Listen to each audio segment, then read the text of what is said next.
বিধানসভার একটি আসনে পুনর্নির্বাচন উপলক্ষে প্রচারে বিজেপির নেতাদের সঙ্গে পশ্চিমবঙ্গের মুখ্যমন্ত্রী শুভেন্দু অধিকারী। এতদিন এই রাজ্যে চলেছে শাসকের আইন, আজ থেকে চলবে আইনের শাসন। এই কথাটা বললেন পশ্চিমবঙ্গের নতুন মুখ্যমন্ত্রী শুভেন্দু অধিকারী। মুখ্যমন্ত্রী হওয়ার পর প্রথম জনসভায় দাঁড়িয়ে এই ঘোষণা দিলেন তিনি। আর সেই সভা হলো ডায়মন্ড হারবারের ফলতায়, অভিষেক বন্দ্যোপাধ্যায়ের এক সময়ের শক্ত ঘাঁটিতে। আজকের ভিডিওতে আমরা দেখব নতুন মুখ্যমন্ত্রীর প্রথম বার্তা কি, ফলতার পুনর্নির্বাচনের পিছনের গল্প কি এবং আরজিকর মামলায় নতুন কি ঘটছে। শনিবার দক্ষিণ ২৪ পরগনার ফলতায় জনসভায় যোগ দেন শুভেন্দু অধিকারী। এর আগে ডায়মন্ড হারবারে একটি প্রশাসনিক বৈঠকেও অংশ নেন তিনি। দুই জায়গাতেই তৃণমূল কংগ্রেসের কড়া সমালোচনা করেন।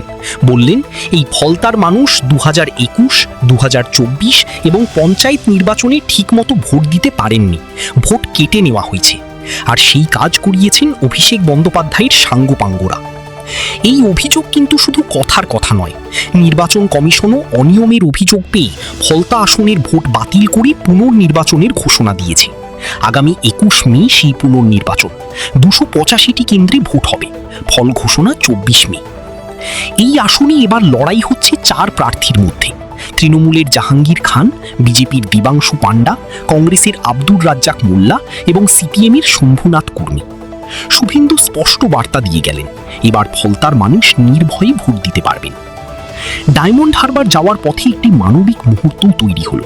কলকাতার নিউ টাউনে অভিনেতা মিঠুন চক্রবর্তীর বাসভবনে গেলেন শুভেন্দু।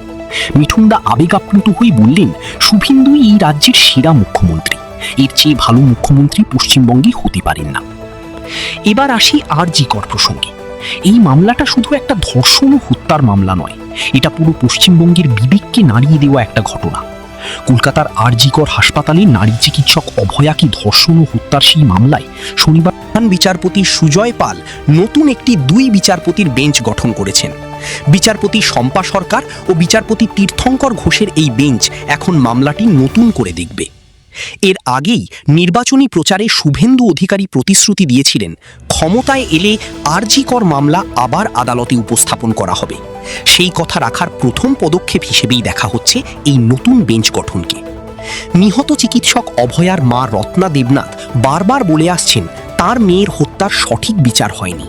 সঞ্জয় রায়কে যাবজ্জীবন দেওয়া হয়েছে, কিন্তু এই হত্যার পিছনে আরও অনেকের হাত আছে বলে তিনি মনে করেন। পানিহাটির বিধায়ক নির্মল ঘোষ সহ ৩ জনের বিরুদ্ধে মামলাও করেছেন রত্না দেবনাথ।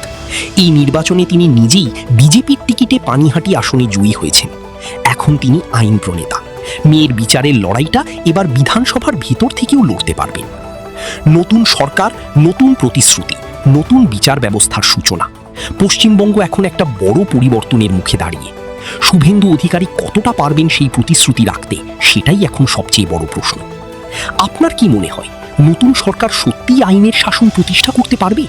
আরজিকর মামলার সঠিক বিচার কি এবার হবে? কমেন্টে জানান। ভিডিওটি ভালো লাগলে লাইক করুন, শেয়ার করুন এবং চ্যানেলটি সাবস্ক্রাইব করে বেল আইকন টিপে রাখুন। দেখা হবে পরবর্তী ভিডিওতে।